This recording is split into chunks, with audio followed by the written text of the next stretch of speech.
ఓం నమో వెంకటేశాయ.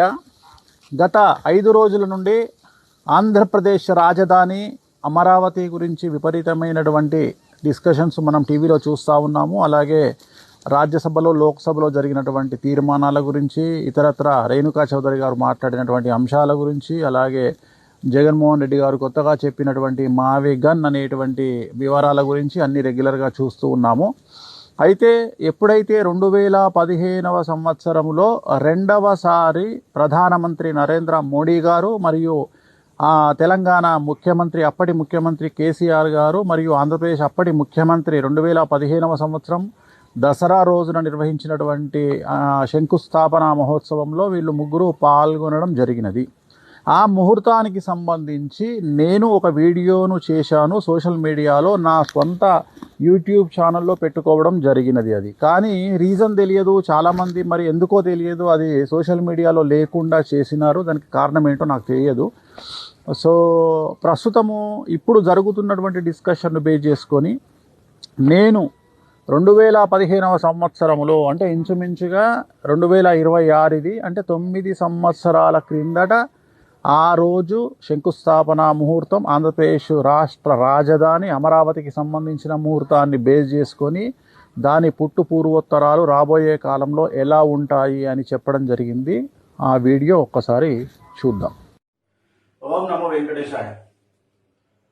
అమరావతి భూమి పూజ మహోత్సవం శంకుస్థాపన జరిగినటువంటి సమయం మధ్యాహ్నం 12:42 మకర లగ్నంలో జరిగినటువంటి ఈ ముహూర్తం. లగ్నంలో చంద్రుడు, అష్టమ స్థానంలో గురుడు, శుక్రుడు, కుజుడు, అలాగే బుధుడు, కేతువు కాంబినేషన్. ఈ కుండలిని కనుక గమనించినట్లయితే జరిగినటువంటి ముహూర్తం ఏదైతే ఉందో అది మంచి ముహూర్తం కాదు. ముఖ్యంగా లగ్నంలో చంద్రుడు అనేటువంటిది పూర్తి స్థాయిలో వ్యతిరేకమైనటువంటి ఫలితాలు ఇచ్చేటువంటి అంశంగా భావించాల్సి ఉంటుంది.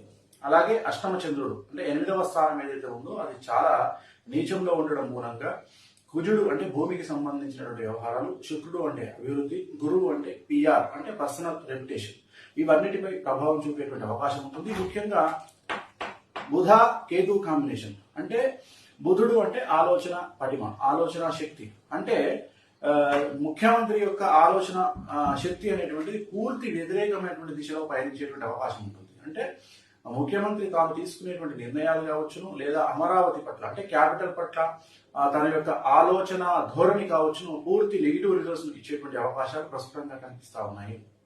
మరీ ముఖ్యంగా రాబోయే కాలంలో ఇప్పుడు కనుక తీసుకున్నట్లయితే ముఖ్యంగా ఈ ముహూర్తంలో పాలు పంచుకున్నటువంటి వాళ్ళు తీసుకుంటే నరేంద్ర మోడీ ప్రధానమంత్రి, అలాగే ముఖ్యమంత్రి తెలంగాణ ముఖ్యమంత్రి చంద్రశేఖరరావు గారు, అలాగే ఆంధ్రప్రదేశ్ ముఖ్యమంత్రి నారా చంద్రబాబు నాయుడు గారు. ఈ ముగ్గురు విషయానికి కనుక వచ్చినట్లయితే ఈ ముగ్గురిలో కూడా సఖ్యత లోపించేటువంటి అవకాశాలు ఉంటాయి. కారణం ఏమిటంటే ముహూర్త బలం అనేటువంటిది అలా కనిపిస్తూ ఉంది.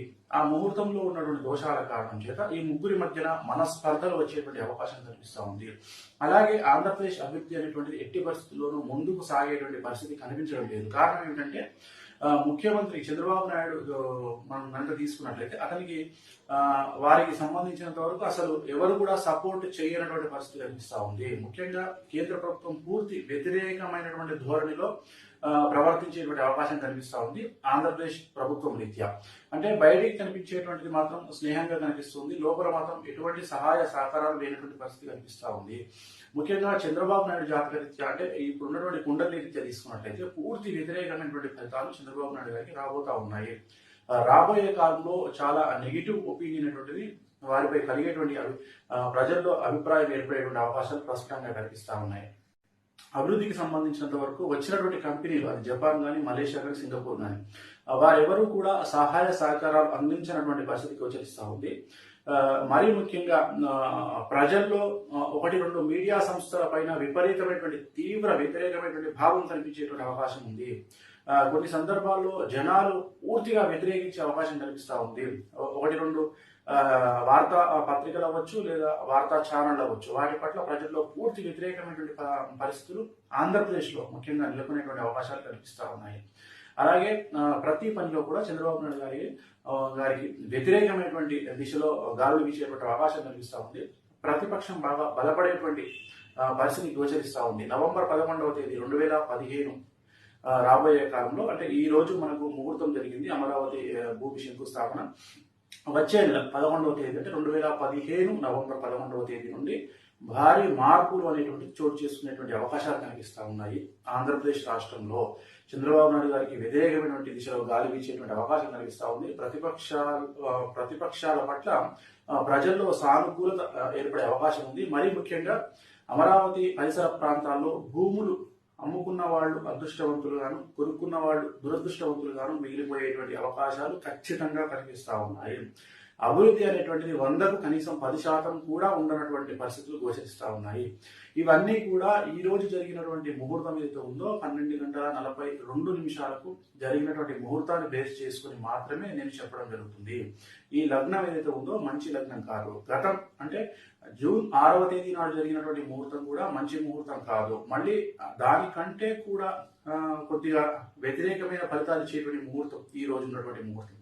దసరా అంటే విజయదశమి పండుగ మాత్రమే ఉంది, కానీ ముహూర్తానికి ఎటువంటి అనువైనటువంటి రోజుగా కూడా ఈ రోజు లేదు. అసలు ఒక్క ముహూర్తం కూడా లేదు, లగ్న బలం లేదు. అటువంటి సందర్భంలో జరిగినటువంటి ఈ ముహూర్తం వల్ల చంద్రబాబు నాయుడు గారికి వారి గవర్నమెంట్ పై పూర్తి స్థాయిలో జనాల్లో వ్యతిరేకత ఏర్పడేటువంటి అవకాశం ఉంటుంది. అలాగే ప్రత్యేకించి ఒక కమ్యూనిటీ అంటే ఒక కుల వ్యవస్థ మీద జనాలందరూ కూడా కొద్దిగా వ్యతిరేకమైనటువంటి ఆలోచన ధోరణిలో వెళ్ళేటువంటి అవకాశాలు ప్రస్తుతంగా కనిపిస్తా ఉన్నాయి. మరీ ముఖ్యంగా విజయవాడ, గుంటూరు జిల్లాలు ఒకవైపు, మిగిలిన ఆంధ్రప్రదేశ్ జిల్లాలన్నీ కూడా ఒకవైపు ఉండి వీరి మధ్య అంతర్యుద్ధం ఏర్పడేటువంటి అవకాశాలు ఖచ్చితంగా గోచరిస్తా ఉన్నాయి. సో చూశారు కదా, పూర్తి స్థాయిలో అమరావతి రాజధాని గురించినటువంటి విశ్లేషణ, ఆ రోజు లగ్నము మరియు ఎక్కడెక్కడ ఏ గ్రహాలు ఉన్నాయి అనే అంశాలను వివరిస్తూ నేను చేసినటువంటి వీడియోని చూసినారు కదా. సో అమరావతి ముహూర్తం అక్టోబర్ 2015వ సంవత్సరము దసరా రోజు నిర్వహించడం జరిగింది. సో అప్పటి ముఖ్యమంత్రి, ఆంధ్రప్రదేశ్ ముఖ్యమంత్రి చంద్రబాబు నాయుడు గారు, అలాగే కేసీఆర్ గారు తెలంగాణ ముఖ్యమంత్రి, మరియు నరేంద్ర మోడీ ప్రధానమంత్రి, ముగ్గురికి గొడవలు జరుగుతాయి అని నేను చెప్పడం జరిగింది. కారణం ఆ ముహూర్తం. మీరు అబ్జర్వ్ చేస్తే దాని తర్వాత ముహూర్తం తర్వాత ముగ్గురికి గొడవలు జరిగినాయి. చంద్రబాబు నాయుడు గారు బీజేపీ నుండి, ఎన్డీఏ నుండి బయటికి వచ్చినారు. అలాగే కేసీఆర్ గారికి చంద్రబాబు నాయుడుకి గొడవలు జరిగినాయి. Number 1 point. సో మళ్ళీ కేంద్రము నుండి ఎటువంటి సహాయ సహకారాలు అందవు అని చెప్పి నేను చెప్పడం జరిగింది. సో అది కూడా మీరు అబ్జర్వ్ చేస్తే 2015 నుండి 14లో గవర్నమెంట్ వచ్చింది. 15 నుండి 2019 వరకు ఇంచుమించుగా తెలుగుదేశం గవర్నమెంట్ ఉన్నన్ని రోజులు బీజేపీ పార్టీ నుండి, కేంద్రం నుండి ఎటువంటి సహాయ సహకారాలు ఆంధ్రప్రదేశ్ గవర్నమెంట్కు లేవు. అలాగే జగన్ అనేటువంటి అపోజిషన్లో ఉన్నటువంటి, అప్పుడు 2015లో జగన్ అపోజిషన్లో ఉంటే ఈ ముహూర్తం తర్వాత జగన్కు పేరు వస్తుంది, నెక్స్ట్ సీఎం అయ్యే ఛాన్సెస్ ఉన్నాయని చెప్పినటువంటి సందర్భం కూడా ఆ వీడియోలో ఉంది. అలాగే 2 ఛానల్స్ను అక్కడ జనాలు గవర్నమెంట్ బ్యాన్ చేసే అవకాశం ఉంది అని చెప్పాను. 2014 నుండి 2019 మధ్యలో కనుక తీసుకున్నట్లయితే 2 ఛానల్స్ను తెలుగుదేశం ప్రభుత్వం బ్యాన్ చేయడం జరిగింది. ఐ థింక్ దాంట్లో TV9, సాక్షి, ఎన్టీవీ 3 ఛానల్స్ ఉన్నాయి. సో అది కూడా క్లియర్గా నేను చెప్పడం జరిగింది. అలాగే అన్నిటికంటే ముఖ్యమైనటువంటి విషయం ఏంటంటే, నేను ఒక మాట చెప్పాను, అమరావతి ప్రాంతంలో భూములు అమ్ముకున్నటువంటి వాళ్ళు అదృష్టవంతులుగాను, కొనుక్కున్నటువంటి వాళ్ళు దురదృష్టవంతులుగాను మిగిలిపోతారు అని చెప్పడం జరిగింది. అప్పుడు అమరావతి రాజధాని అని చెప్పినప్పుడు చాలా వరకు జనాలు అమ్ముకోవడం వల్ల 10 లక్షల రూపాయలకు కొనుక్కున్న వారికి 1 కోటి రూపాయల లాభం వచ్చింది అమ్ముకున్న వాళ్ళకి. కానీ కొనుక్కున్న వాళ్ళందరూ ఈరోజు ప్రశ్నార్థకంగా మారిపోయినటువంటి సందర్భం రియల్ ఎస్టేట్ వ్యాపారులకు సంబంధించి. అలాగే మొన్న రేణుకా చౌదరి గారు అన్నట్టు అమరావతికి కమ్మరావతి అని పేరు వస్తుంది, ఒక కమ్యూనిటీకి సంబంధించినటువంటి పేరు వస్తుంది, దానివల్ల చెడ్డ పేరు ఏర్పడుతుంది అని చెప్పడం జరిగింది. అలా అన్నట్టుగానే అమరావతికి కమ్మరావతి అనేటువంటి పేరు ఏర్పడడం జరిగింది.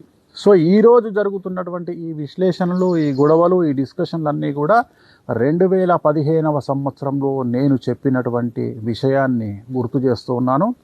సో ఇది జ్యోతిష్యం అంటే. ఐ థింక్ ఇలాంటి ప్రిడిక్షన్ అమరావతి మీద ప్రపంచంలో ఏ జ్యోతిష్యుడు చేయలేదు, చేయబోడు. నేను ఒక్కడనే చేశాను. సో చాలామంది విమర్శిస్తూ ఉంటారు. సో జ్యోతిష్యం అనేటువంటిది టైం బీయింగ్గా మనం చెప్పినప్పుడు జరగదు. అది దాని టైం వచ్చినప్పుడు, గ్రహాల కాంబినేషన్ వచ్చినప్పుడు మనం చెప్పినవి జరుగుతాయి అని చెప్పడానికి ఇది ఒక పర్ఫెక్ట్ ఎగ్జాంపుల్. ఓం నమో వెంకటేశాయ.